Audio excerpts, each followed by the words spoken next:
네, 오늘 주요한 뉴스 중에 하나가 국민의힘 이준석 대표의 가처분에 대한 인용 결정이 나온다는 건데, 인용할지 아닐지는 뭐 법원의 판단입니다만, 이와 관련해서 당사자 중에 한 분을 모셨습니다. 김용태 국민의힘 최고위원이십니다. 어서 오십시오. 네, 안녕하십니까. 김용태입니다. 국민의힘 김용태입니다. 최고위원이시기도 하고 또 전 최고위원이시기도 하고 본인도 좀 어정쩡하실 것 같아요. 굉장히 뭐 애매모호한 상황이죠. 그러니까 이준석 대표가 강제로 사실상 해임당했다라고 친다면 김용태 최고위원도 해임당하신 거와 마찬가지 저도 상황이신 제가 거죠? 자진 사퇴를 하지 않았기 때문에 네. 지금 전국인은 저를 해임당했다고 보는 것 같습니다. 네. 그러면 마지막까지 최고위원 중에서 자진 사퇴를 안 하신 분이 몇 분입니까? 선출직 최고위원은 저 혼자입니다. 그러면 지명직 최고위원이 또 계셨나요? 지명직 최고위원은 윤영석 최고위원이 사퇴하셨기 때문에 네. 뭐 지명직, 선출직 포함해서 저 혼자 남았습니다. 그렇습니까? 예. 그러면은 당 대표하고 당원권 정지가 됐더라도 예. 이거 최고위원회 멤버니까요. 예. 당장 지금 회의에 참여는 못하더라도 당 대표 이준석 대표하고 김용태 최고위원 두 분만이 하고 이제 권성동 원내대표하고 성일종 정책위의장은 당연직. 당연직. 그 당연직이니까 뭐 지금 예. 논란에서 해당 사항은 없는 것 같고요. 김용태 최고위원은 이제 그런 위상을 갖는 분입니다. 전부 다 사퇴하고 사임하셨는데 자리를 지키셨고요. 사실상 해임 당하신 분인데, 자, 하여튼간에 지금 사태를 총평을 해주신다면 지금 어떻게 돌아가는 겁니까? 참 국민 여러분들께 정말 일단 송구하고요.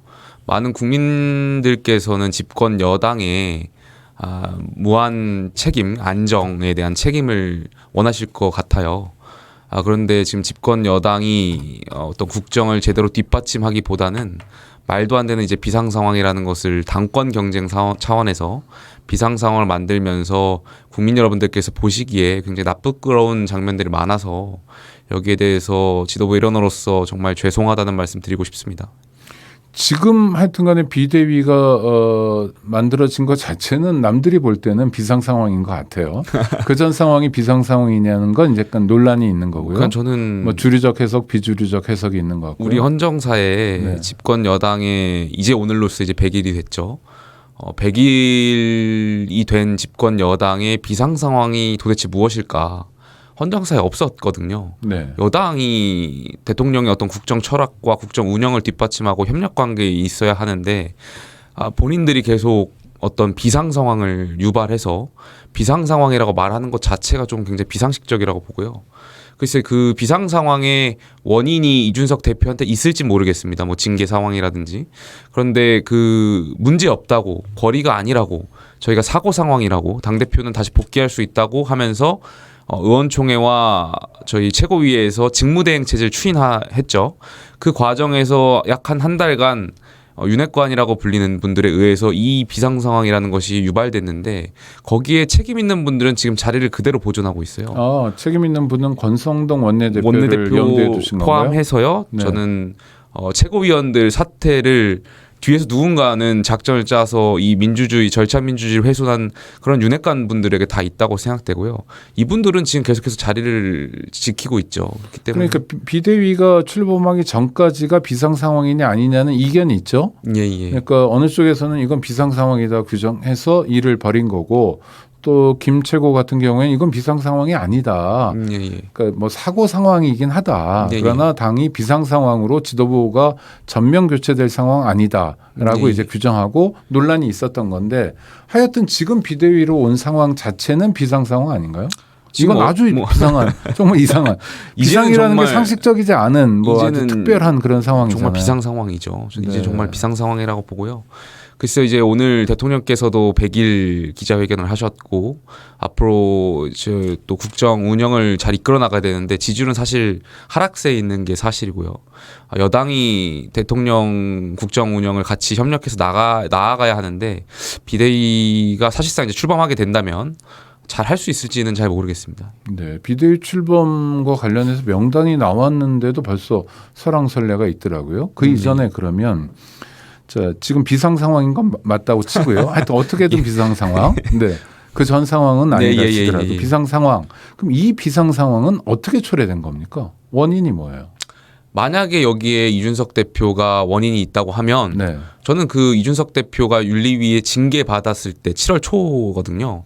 그 당시에 최고위원 총사퇴를 했었어야 된다고 생각해요. 네. 근데 저는 그때 만약에 총사퇴를 하자고 주장했더라면 지도부의 일원으로서 당대표가 징계를 받았고 도의적으로 사퇴할 의사가 있었을 겁니다. 대부분의 최고위원들이. 네. 그런데 그때 권성동 원내대표께서 직무대행 체제를 말씀하셨잖아요. 그러니까 이것은 사고 상황이다. 비상이 아니다. 그러면서 어떤 본인의 욕심에 의해서 원내대표 자리와 당대표 직무대행 자리를 다 이제 지위를 활용하시기 위해서. 자, 그러면 김채고의 분석에 따르면 일단 이준석 대표가 윤리위원회 통해서 당원권 정지 6개월 결정을 받은 상황은 비상 상황이 아니었다. 왜냐하면 네. 의총과 최고위에서 그렇죠? 사고 상황을 네, 그래서 규정했기 직무대행으로 때문에. 넘어갔으니까요. 예. 그러면 언제부터가 비상 상황이었던 거예요? 문자가 핵심입니까? 그러니까 저는 결국에는 그냥 문자냐. 네. 문자라고 봐야 되지 않겠습니까? 저는 근데 그게 만약에 또 문자가 비상 상황이라면 거기에 책임 있는 분, 뭐 원내대표의 책임은 아니겠죠. 이분은 문자를 받았으니까요.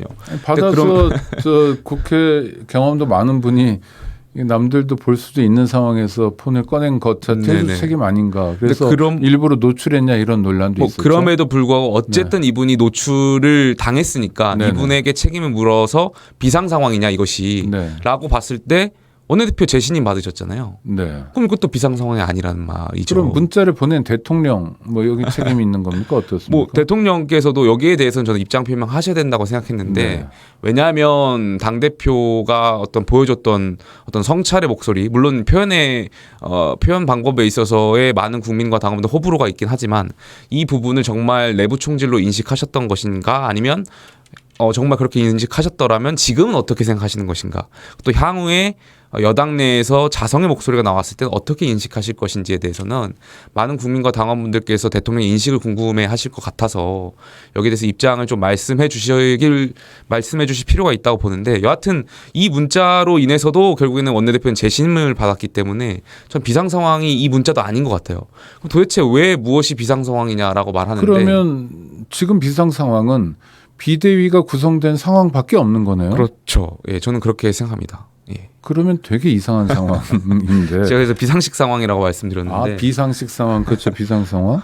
그러면 뭐 권성동 대표도 하여튼 이런 비상 상황에 일정하게 책임이 있는 거잖아요. 책임이 있으시죠. 그리고 예. 저는 이준석 대표도 하여튼 간에 그 책임의 크기가 어떻든 간에 책임이 원인 있는 것 같고. 제공을 했을 수는 있죠. 예. 뭐 그다음 지도부 전체가 뭐 크고 작은 책임은 있는 것 같은데. 예. 그런데 권성동 대표는 그대로 자리에 머물러 있습니다. 이것도 좀 의아한 대목 아닌가요? 그 당시에 원내 대표이기 때문에 직무대행을 하신 건데 네. 지금 직무대행만 내려놓겠다고 이제 말장난 같은 걸 하셨잖아요. 그리고 다시 원내대표 지금 유지하고 계시죠.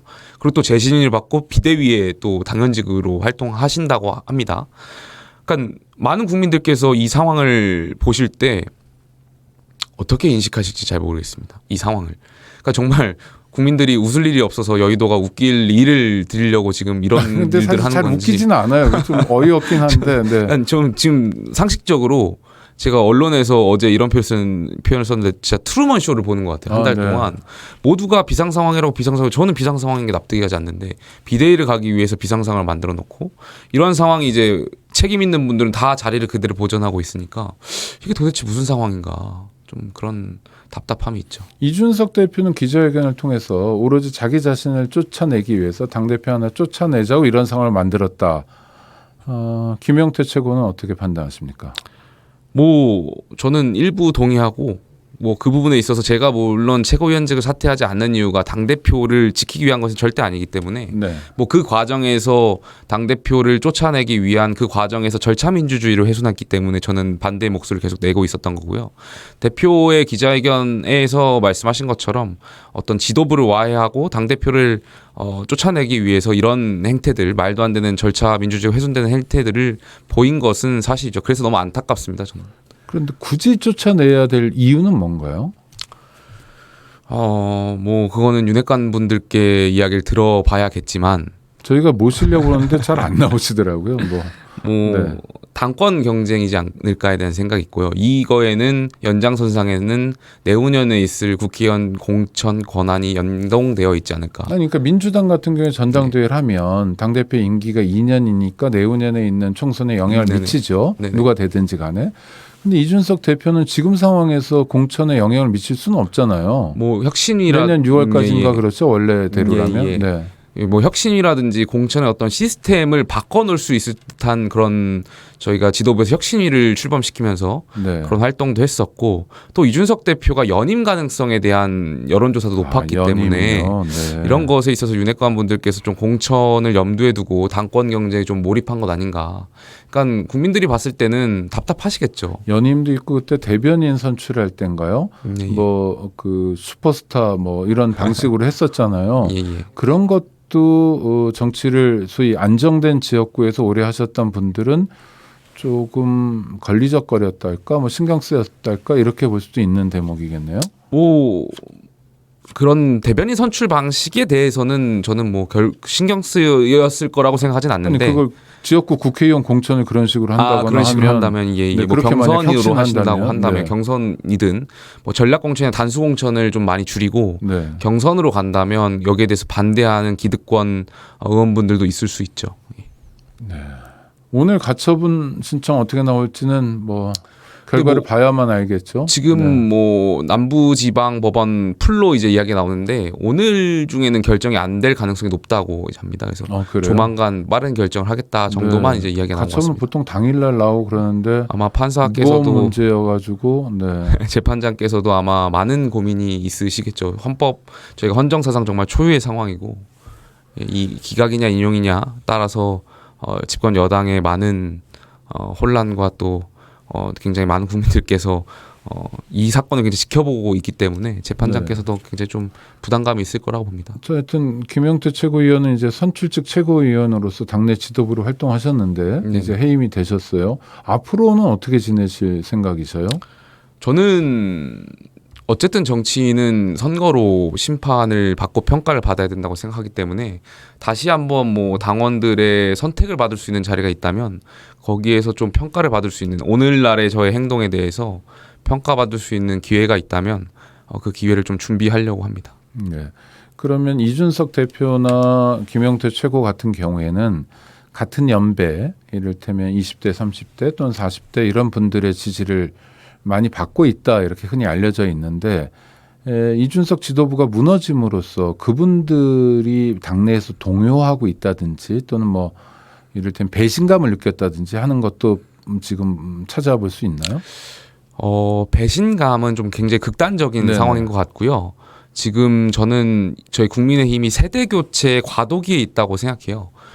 지난 주말에 그 이준석 대표의 기자회견이 물론 그 표현에 있어서 많은 사람들이 호불호가 있었지만 거기서 가장 핵심적인 내용 중에 하나는 과거 이렇게 말씀드려도 될지 모르겠지만 구보수 세력과 신보수 세력 간의 어떤 가치에 대해서 이야기를 했거든요. 네네. 물론 당대표는 이제 그 가치를 좀 선을 그었지만 어쨌든 그 가치 철학 같은 보수 세력들이 이제 각 세대가 지향하는 세대에 따라서 좀 달라질 수 있고 이런 이념적인 내용들을 담았기 때문에 아마 이 과정에서 말씀하신 20, 30, 40 세대들이 이 가치를 좀 같이 공유하고 있고 여기에 대해서 과도기적인 것을 인정하고 있고 다시 또 이 과도기를 잘 넘어가기 위해서 많은 당원분들께서 다 향후에 있을 전당대회에서 좀 목소리를 내고 어떤 힘을 보이기 위해서 좀 연대하지 않을까에 대한 생각이 있습니다. 이준석 대표가 저 대통령과 만났냐 안 만났냐가 또 논란이 되던데요. 그중에 나온 얘기, 이준석 대표가 밝힌 얘기 중엔 북한 방송 개방도 있었어요. 물론 이제 저작권인가 뭐 그 문제도 해결해야 될지 남의 방송을 그냥 볼 수는 없을 테니까요. 뭐 해야 되겠지만 실제로 그런 거는 보수 세력에서 얘기하는 것 치고는 굉장히 신선해 보였어요. 왜냐하면 저번에도 북한 방송을 만약 어느 채널에서 볼 수 있다 하면 글쎄 일주일에 한 번 심심해서 들어갈지 모르지만 처음에 보겠죠. 신기해서.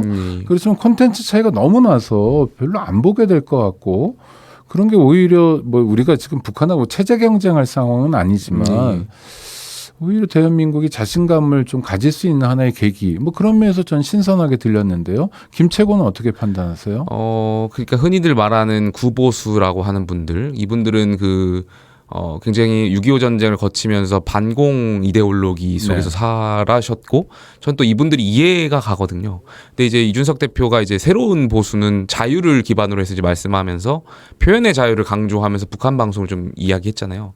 근데 저는 여기에 대해서 뭐 서로 인정하면 될 것 같습니다.